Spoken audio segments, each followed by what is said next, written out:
Okay, welcome to slide number 11. We're going to write an inequality for the word problem, then we're going to graph it on the number line. These two things you have done. We just didn't realize we were doing them in previous slides. We were just practicing, now we're putting it all together. I have put some little rectangle here and a circle here, some little things to help us find out kind of what we're looking for in this word problems, to be able to highlight those key words or those key numbers. So let's read it together. Brady received some money for his birthday. He could now afford the squishy ball for $5 at the school store. Write an inequality for the amount of money Brady could have before buying the ball. All right, so he received some money. We don't know exactly how much, but we do know that he can afford that $5 squishy ball now. So we need to write an inequality for this. My first thing is he received some money. I'm not sure how much it is, so it's going to be X. And he is looking to buy that $5 squishy ball. So if he received money, what do we know he needs to have? Well, we know he needs to have at least $5. Could he have received more than $5? Could his mom have given him a $20 bill for his birthday? Yeah, so what does that tell us? It tells us that the money he received for his birthday has to be greater than or equal to that $5 in order for him to afford the squishy ball.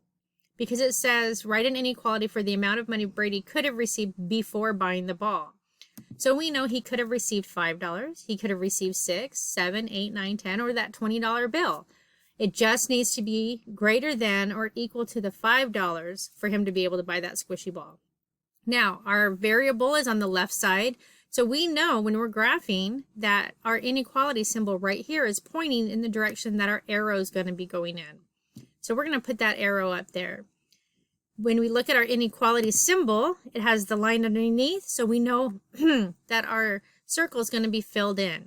And we know it's going to start at the 5 because we have $5 right here.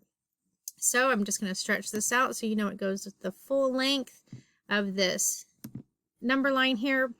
So now this is what the inequality says. X is greater than or equal to 5. He received some money. We don't know how much, but we do know it's at least $5 or more. We're going to graph this inequality over here. We know that it's a filled in circle because there's a line underneath my inequality symbol that makes it count that 5, that number 5 there. And then anything that's greater than 5 also is included. That can be replaced for this X at this point. This is what you do is you look at your word problem, you look at the keywords that you're looking for, and your inequalities do not have to be complicated. Some may be adding and subtracting, as well as we received some money. We're not sure how much. We just want to highlight those keywords. We want to circle those numbers, and then we organize our information, and then we can graph it as well. These are two things that you were doing before. We did the words earlier on. That was one of the first things that we did. We have just now combined everything together. So you have now completed all of the guided notes practice. I want you to continue moving on to the independent practice on your own to show what you have learned. Please refer back to any of these videos if you have any questions with a specific area that you're struggling with. If you still have any problems and you reach out to me, please make sure you're specific on what it is you're struggling with. Thank you so much. I hope you guys have fun doing your independent work.